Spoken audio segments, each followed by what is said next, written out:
محترم سامعین، السلام علیکم ورحمۃ اللہ وبرکاتہ۔ اب ہم ذکر شروع کرتے ہیں آدم علیہ السلام کا۔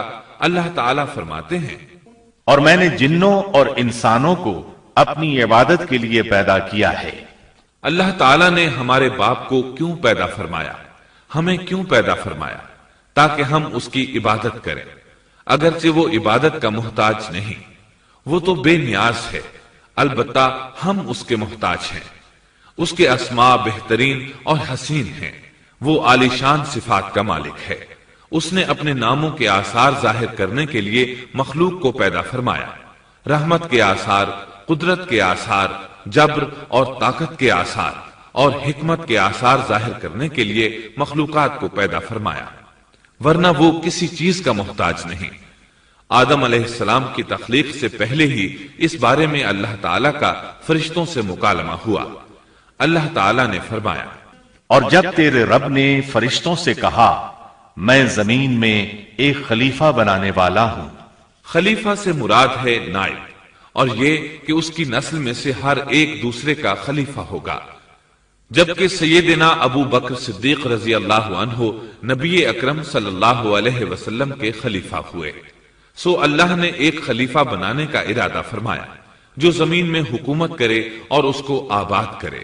چنانچہ اللہ تعالیٰ نے فرمایا، اللہ تعالیٰ نے تمہیں زمین سے پیدا کیا اور اسی نے اس زمین میں تمہیں بسایا ہے۔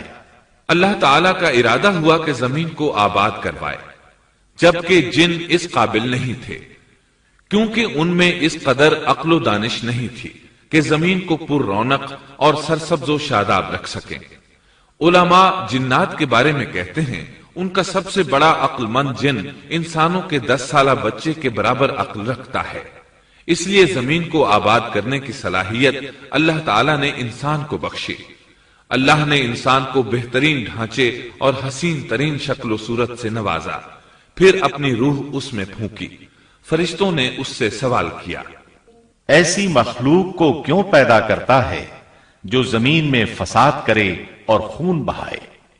اور ہم تیری تسبیح، حمد اور پاکیزگی بیان کرتے ہیں۔ اس کے جواب میں اللہ نے فرمایا، جو میں جانتا ہوں تم نہیں جانتے۔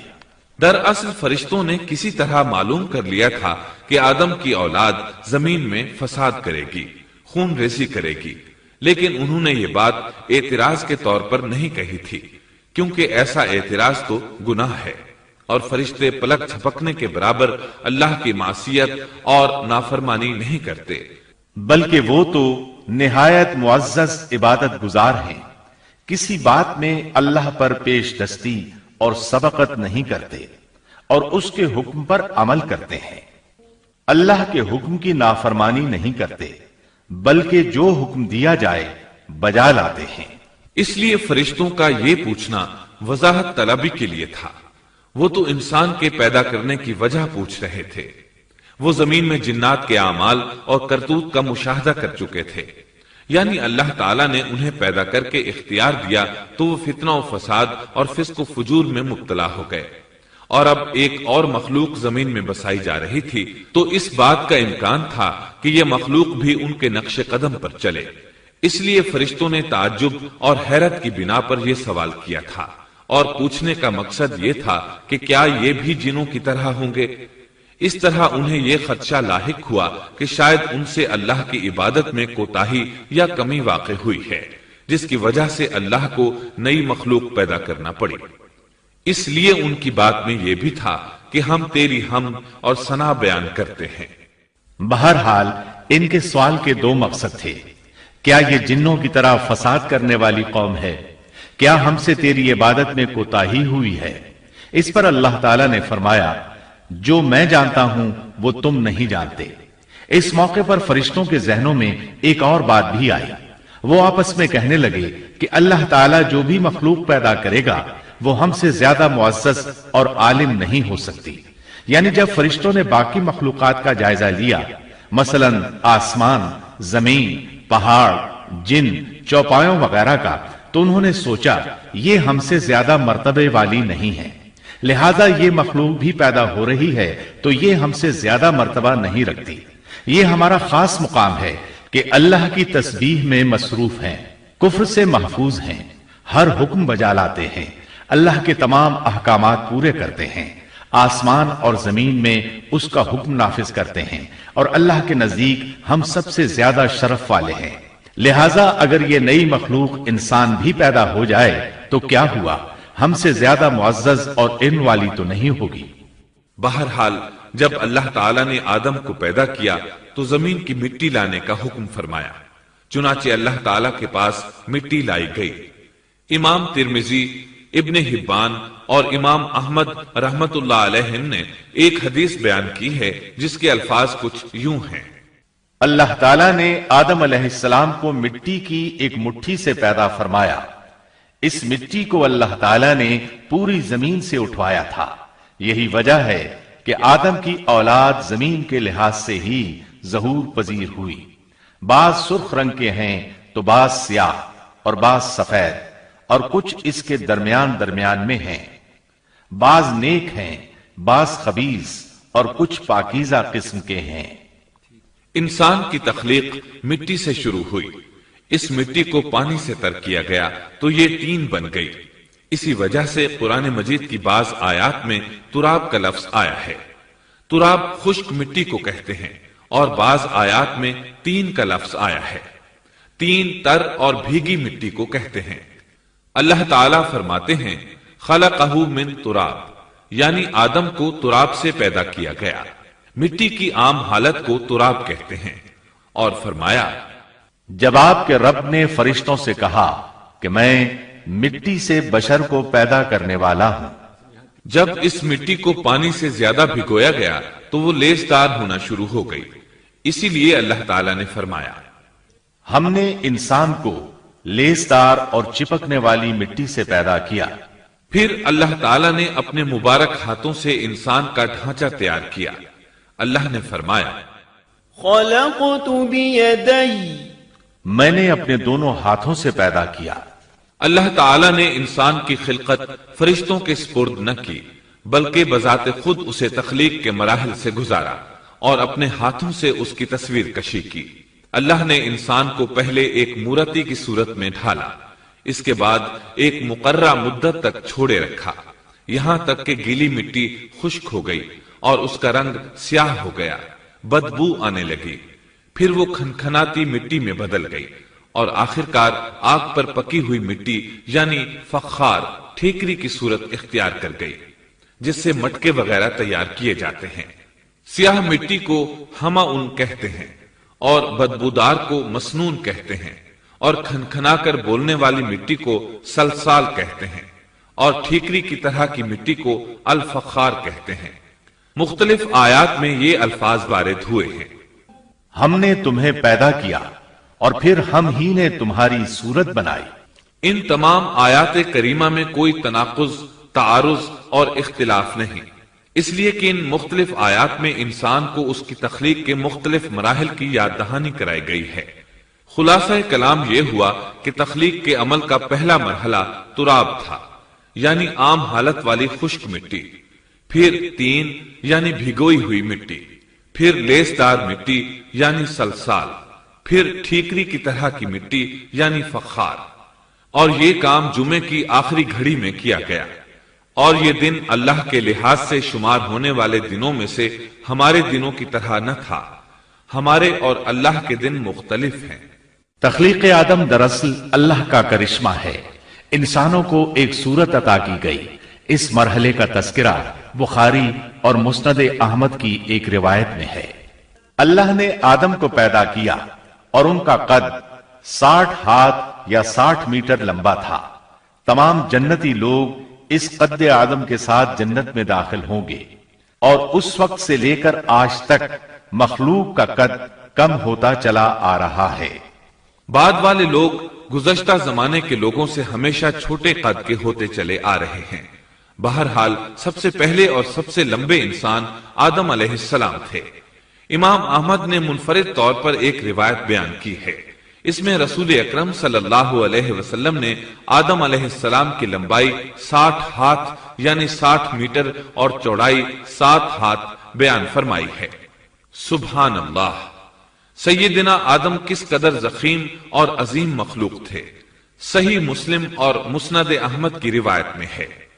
اللہ نے آدم کو پیدا کیا تو اسے اپنی منشا کے مطابق کچھ عرصہ ڈھانچے کی صورت میں چھوڑے رکھا۔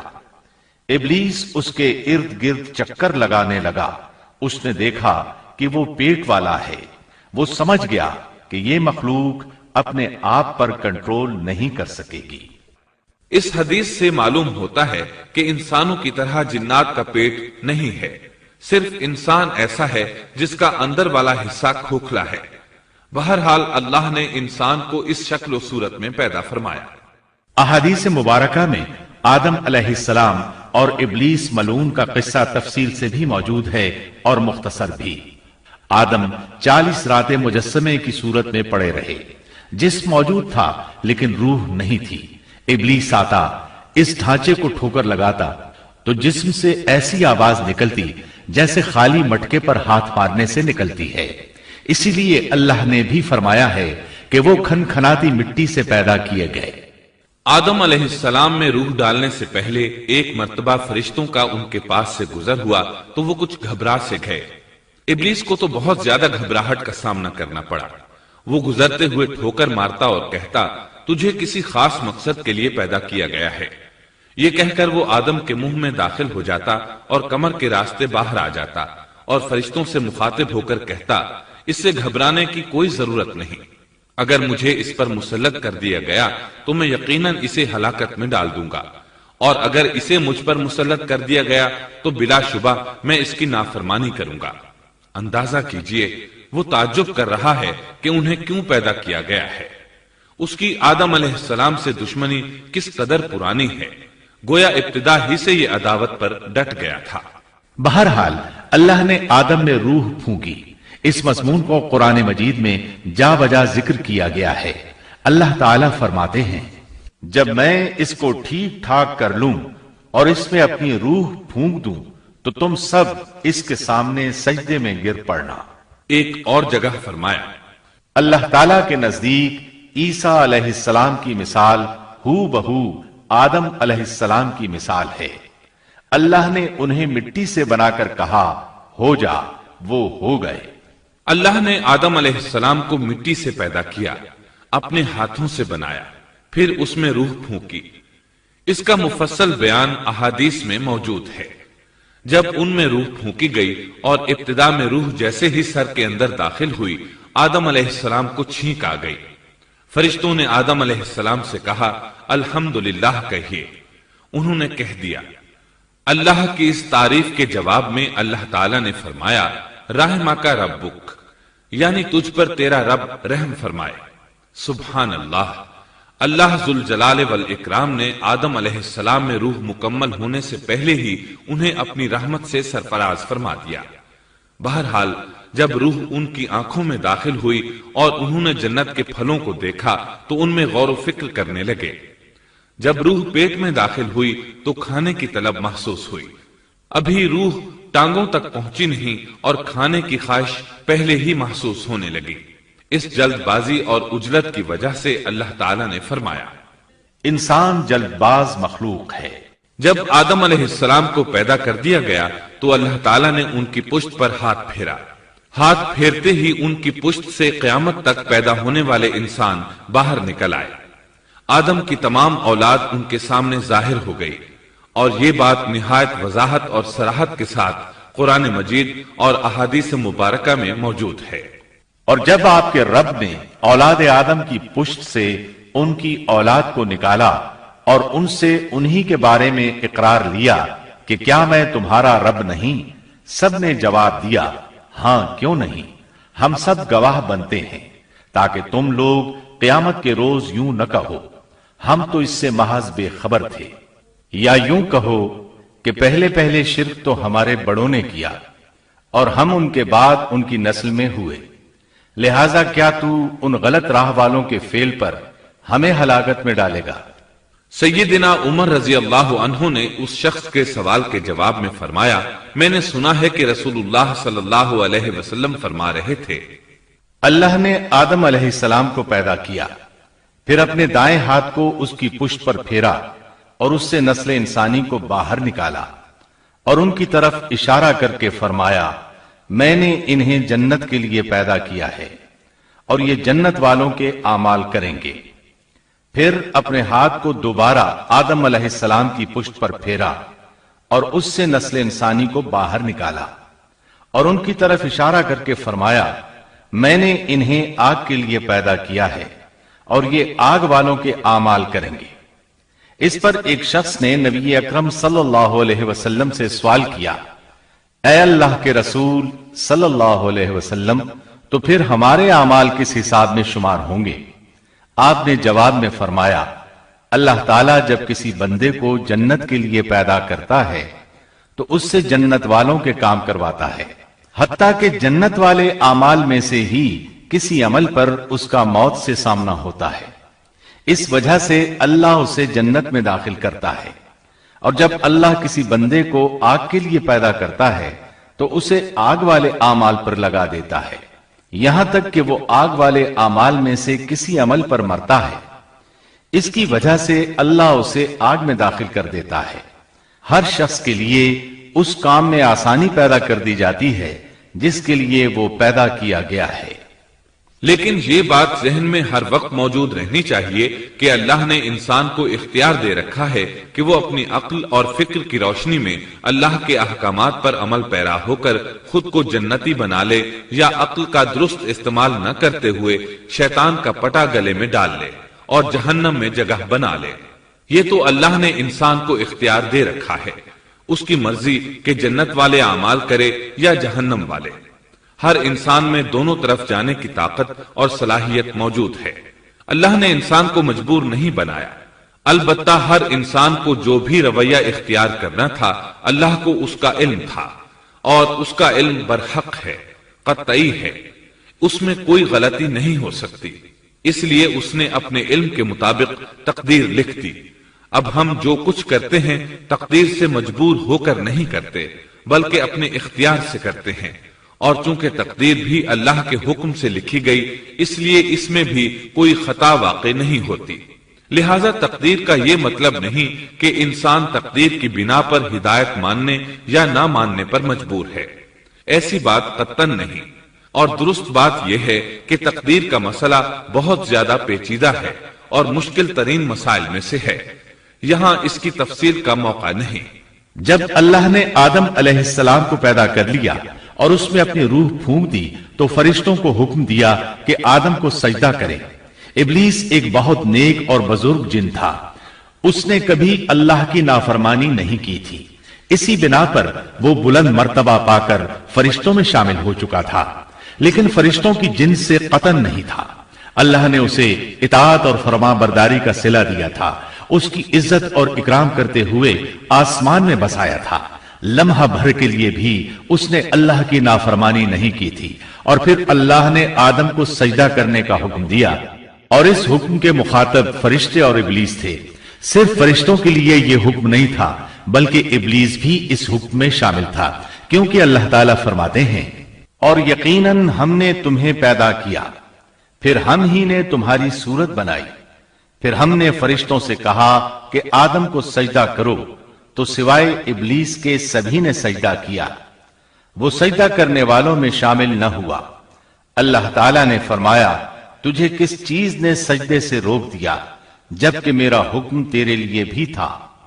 تو اس سے ثابت ہوا اس حکم میں فرشتوں کے ساتھ ابلیس بھی شامل تھا، کیونکہ قرآن میں اذ امرتک کے الفاظ ہیں۔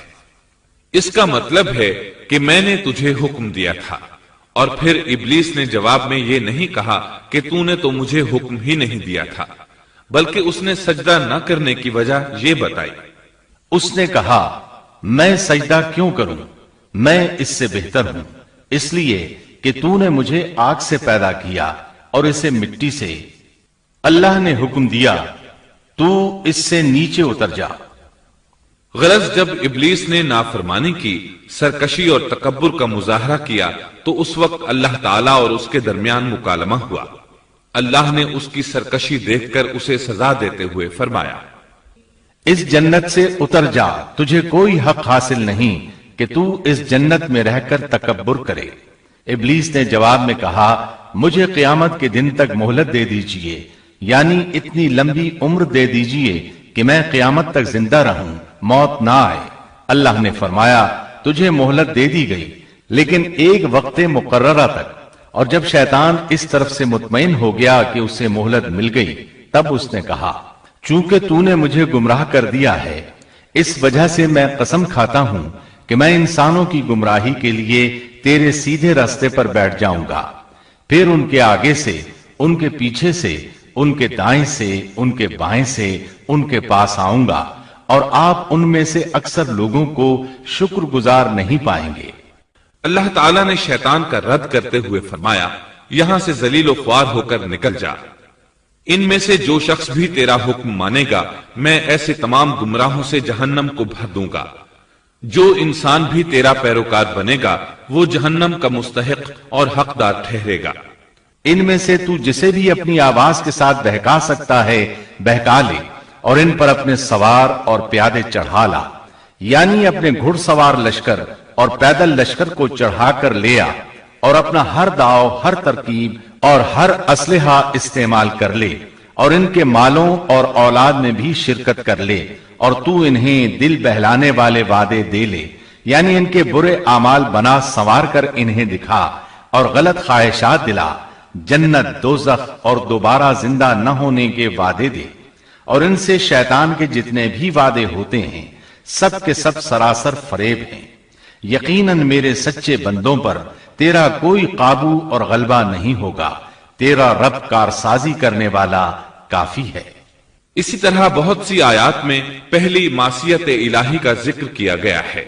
سب سے پہلا نافرمان ابلیس ملعون تھا، وہ خبیث اللہ کے سامنے تکبر اور عناد سے بھرپور جواب دیتا رہا، اسی وجہ سے اللہ نے اسے کافر کا لقب دیا۔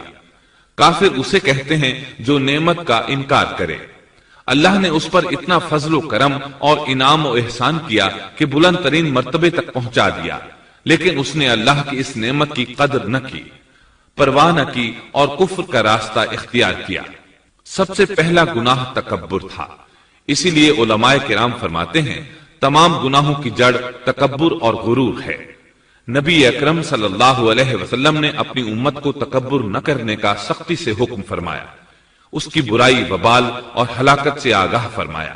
آپ نے فرمایا اللہ اس شخص کی طرف رحمت سے دیکھے گا بھی نہیں جس نے تکبر کی بنا پر کپڑا ٹخنوں سے نیچے لٹکایا۔ اس کے علاوہ نبی صلی اللہ علیہ وسلم نے تو مطلقاً فرما دیا وہ شخص جنت میں داخل ہونے کے قابل نہیں جس کے دل میں ذرہ برابر بھی تکبر ہے۔ جو شخص اپنے کپڑے، اپنے مکان اور اپنے قبیلے پر فخر کرتا ہے اس سے اللہ کی رحمت اٹھ جاتی ہے۔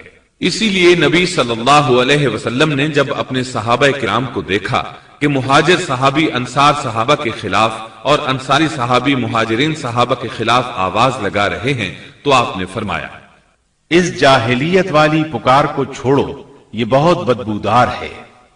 برادری کی بنیاد پر لڑنا، باہم فخر کرنا برے نتائج کا ذریعہ ہے۔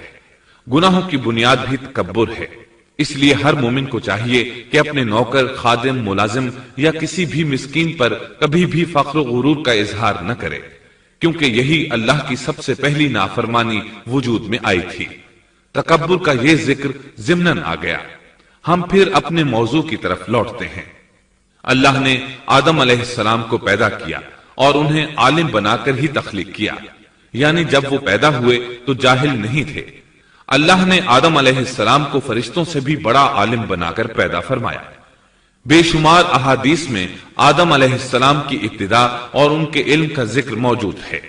جب اللہ نے آدم میں مکمل روح ڈال دی اور وہ اپنے پاؤں پر کھڑے ہو گئے تو اللہ نے انہیں حکم دیا جاؤ فرشتوں کی جماعت کو السلام علیکم کہو۔ آدم اور فرشتوں کی زبان عربی تھی، یہی زبان اہل جنت کی ہے۔